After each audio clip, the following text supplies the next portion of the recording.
שיר המחלות, אסעין אל הגרים, מאין יבוא עזרי. עזרי מהם אדוני, עושה שץ.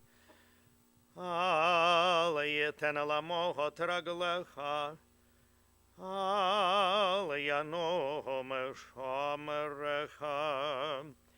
הנה לא ינום ולא ישן, שומר ישראל. אדוני שומרך, אדוני צילך, עליית ימינך.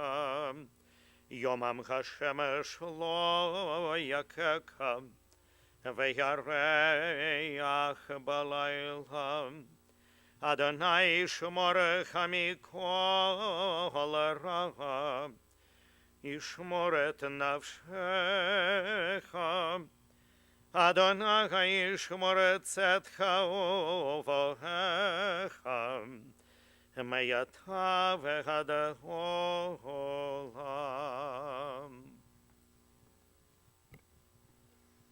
כל אומר קרא ואמר מה אקרא, כל הבשר חציר, וכל חסדו כציץ השדה, יבש חציר נובל ציץ, כי רוח Adonai nashva bo. A voice says, cry out. But I ask, what shall I cry? All flesh is like grass, and all of its beauty is like the flower of the field.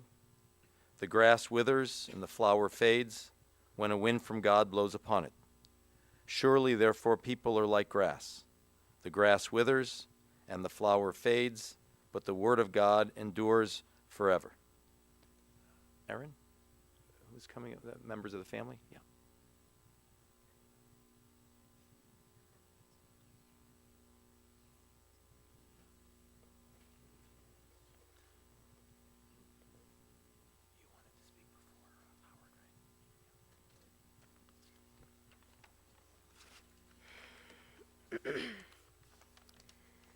I would like to say some words on behalf of the grandkids that she loved so much. As children, we couldn't fully comprehend the meaning behind our grandmother's love, how wise she was, how patient she was, or how much guidance she gives to us.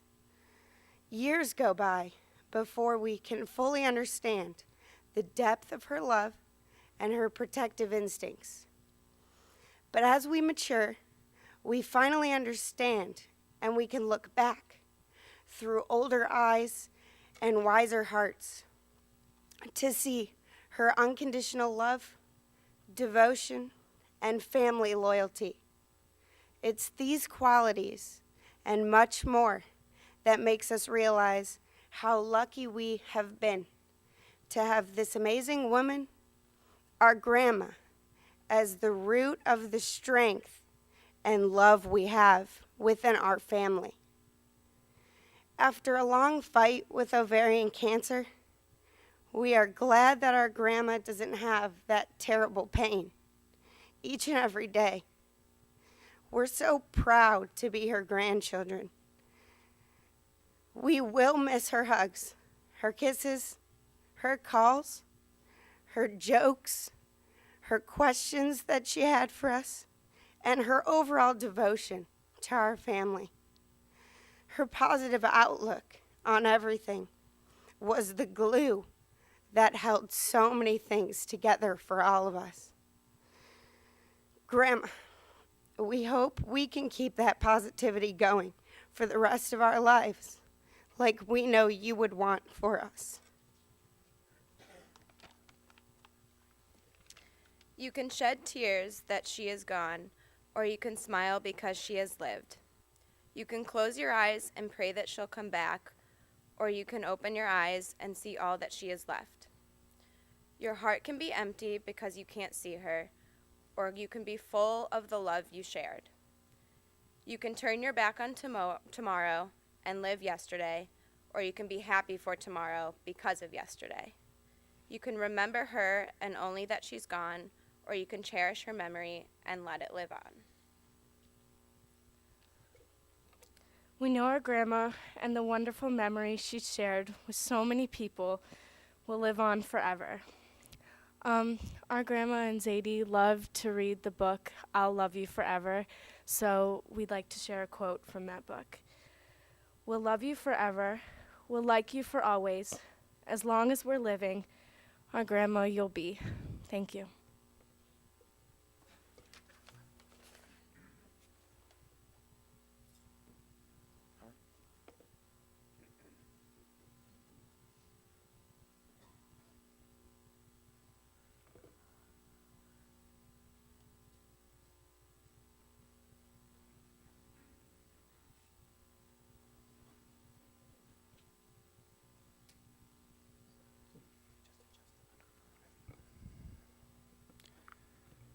So there's a decent chance I won't make it through this. So I'm Howard, and for you, those of you who don't know me, I look out here and I think of my mom's smile, and that's what she would think if she were here. That big Renee smile.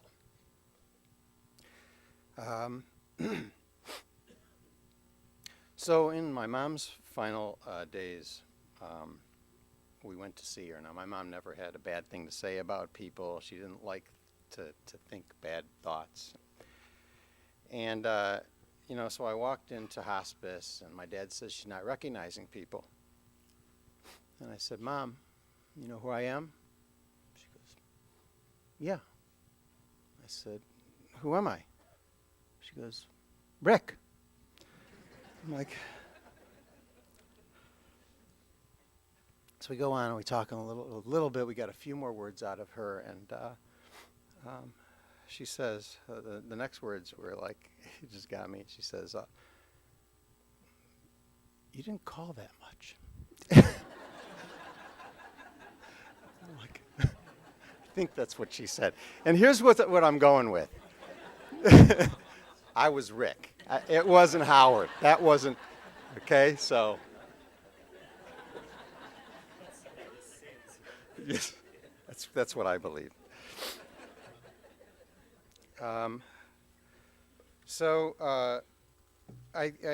What that made me think about was all the phone calls and voicemails and back and forth. And the funny thing is, with cell phones now, you can go back and you can actually listen to these cell phone messages. So I deleted a bunch of mine, but I had some. Elisa had some on her phone, and Erin had some on her phone, and we just haven't listened to all of them. But you can just go back and listen to these voicemails that my mom left over. They don't delete for a long time. And she always started mine, and she said the same thing. She'd say, "Hi, How? So, Mom, I just wanted to leave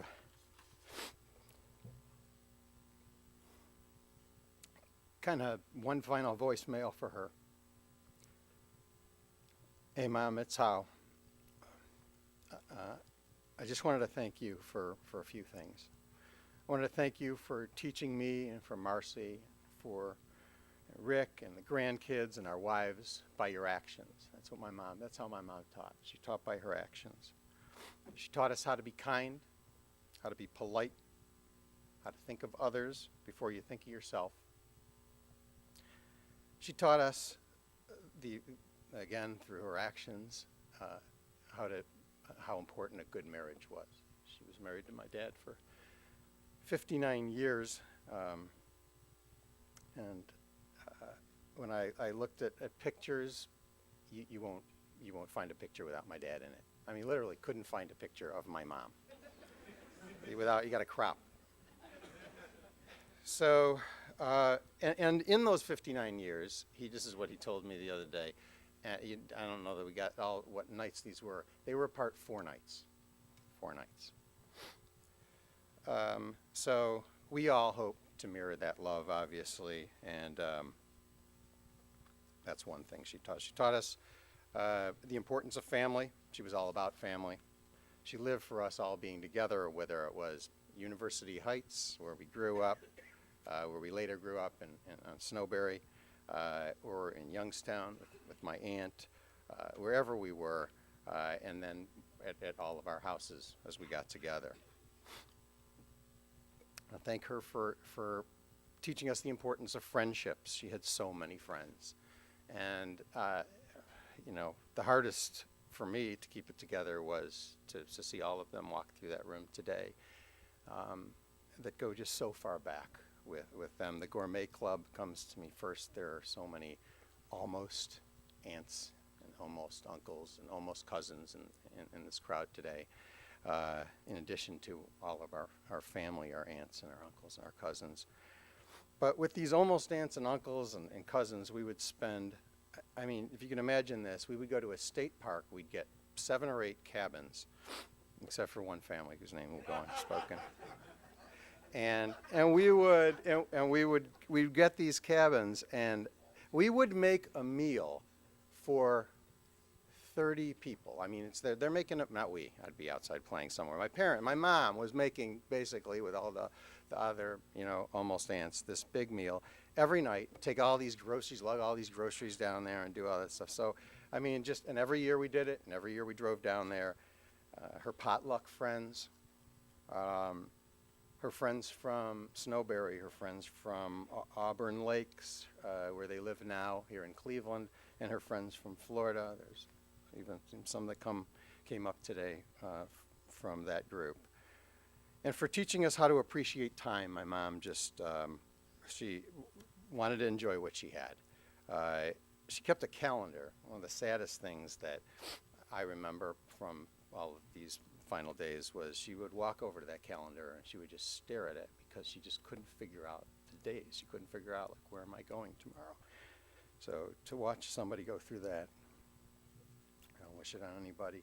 But she told me the older we get, the faster time passes. And so, just in her honor, sometimes I'll just on a Sunday literally do nothing so that it's, time doesn't go so fast, because it just does. I'll think of her when I garden. I think of my mom and dad always in the garden. My mom had a green thumb. I don't know if anybody knows about the plant den, but if everybody remembers the plant den, but it was a business idea my mom had. It had some flaws. It was true we had a den. It was true we had plants, but the plant den we were going to make money with all these people coming in, and they were going to buy her plants, which my dad was all over because we had 1 million of them. So he's like, okay, we can sell these plants. And, but she didn't want strangers in the house. So that was the problem. So that didn't last long, and it was probably, a year in. I think my dad even incorporated it. I'm not sure. I'll think of you when I cook. I just always will think of my mom and her in the kitchen. That's where I think of my mom. She just loved it there. She loved to cook. She wasn't Michael Simon, but she was just a very good, consistent cook. So that when other people would say, "Oh, my parents don't cook," so I think moms just cook well, and so we just assume that. I'll think of her when I travel. So many annual family trips and traditions that we took. We would go down to Florida, and drive down I didn't even know what an airplane was until 15. We drive and take these long driving trips there, every year, New Hampshire, whatever that is, another 11 hours. And my mom loved them all, including a 1-month drive, actually, right out of the movie Vacation. We just the whole month, all out, did the whole parks and everything. And I'll think of her just when I think of things optimistically, because that's what she was. She was a glass half full person. If there was something bad, she really didn't have much use for it. She thought she'd beat that cancer until the bitter end. I'll think of her when I look at my dad, because, as I said, they were inseparable. And Dad, you're going to be okay. You're tough. You have good friends. I saw them all today. You've got good family. You have your own interests, and we're going to help you through it. So the last story is I'm at the hospital. This is a couple months ago, And my father walks up to me and he says, puts his arms on both my shoulders. He goes, I'm glad I had kids. And I was like, you're just recognizing? I mean, I don't understand. Is this like a new...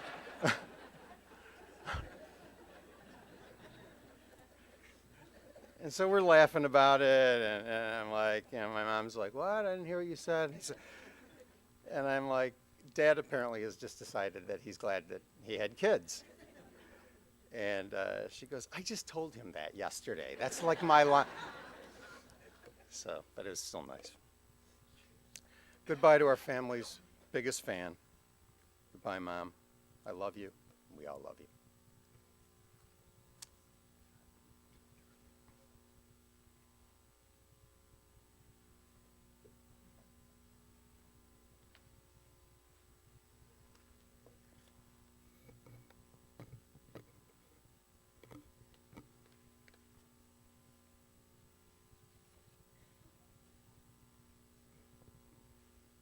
I always read this prayer at funerals. I want to read it to you today. Adonai mi yagur bi alecha, mi yishkon bahar kadshecha, holech tamim b'foel tzedek, v'dover emet bilvavo. Who will live with you, O Lord, on your holy mountain?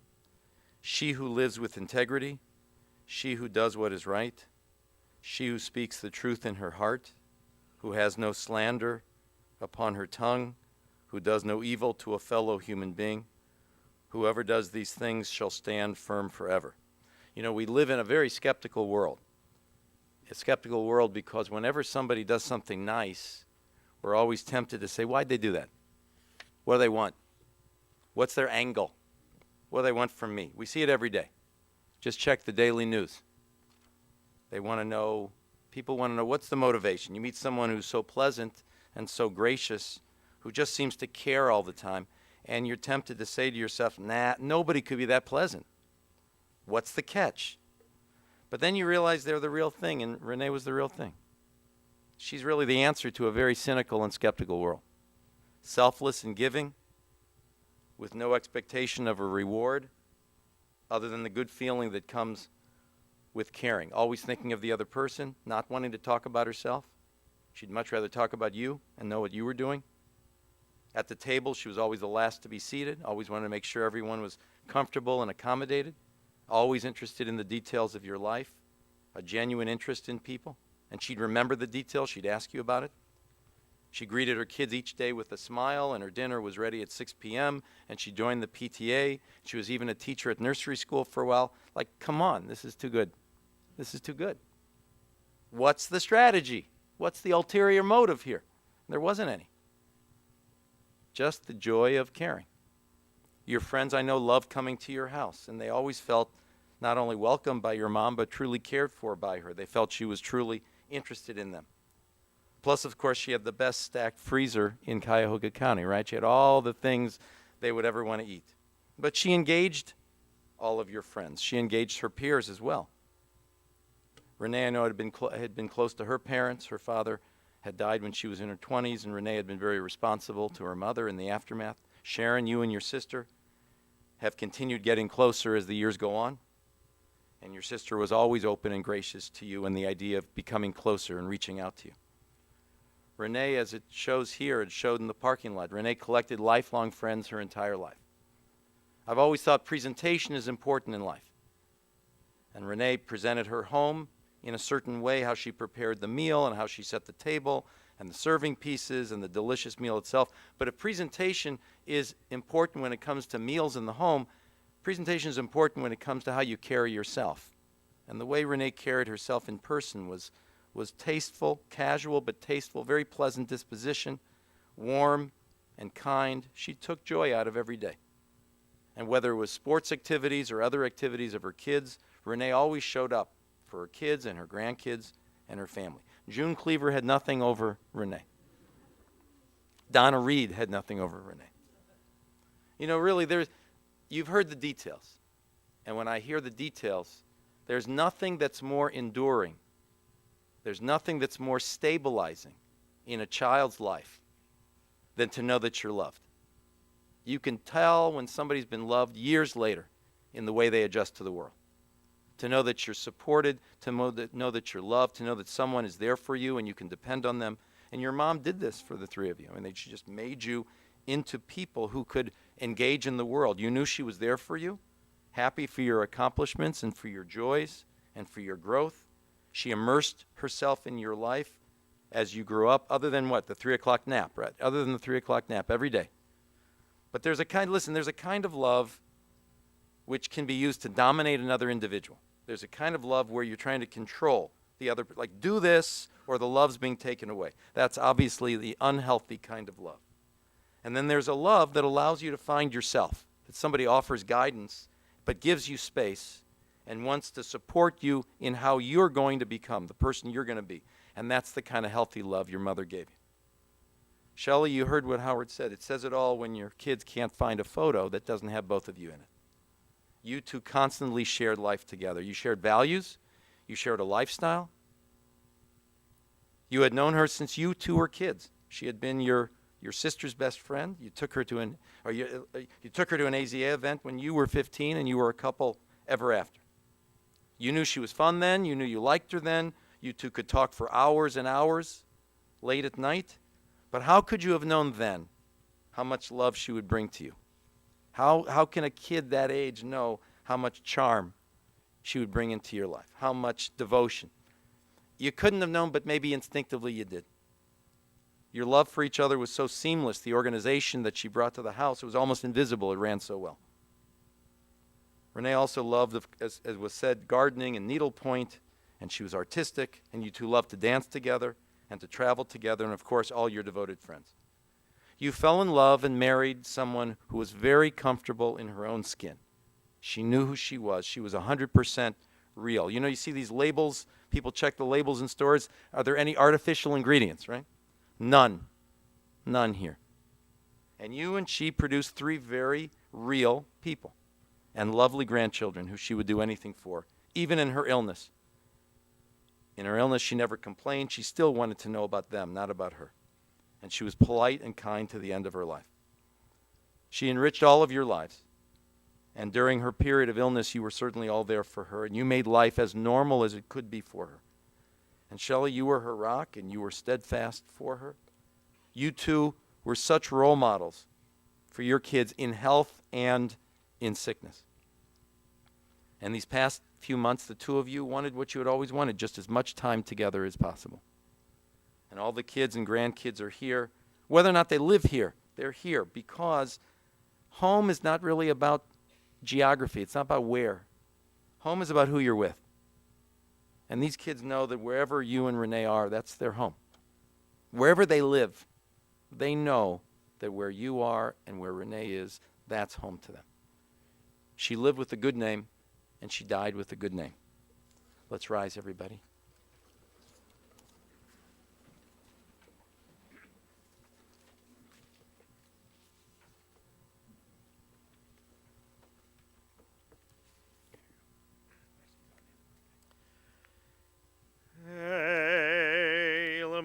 Rachamim, Shochein b'meromim, Hametzei menochanechona, Tachat kanefei ashkina, B'mahalot kedoshim odhorim, Kezogar garakim azgerim, Et nishmat, Rachel bat Mendel Wolf Veitka, Shagalecha leholama, Began Adanet Menuchata, Anabalgarachamim, Astirah beseter knaf Chaleholamim, Vetitzuror Bitzuror Chaim et Nishmata, Adonai gonachalata,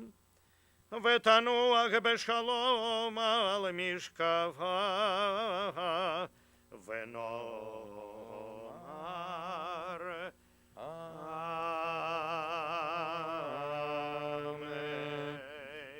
May we all remember the worthy and the righteous deeds that she performed in the land of the living.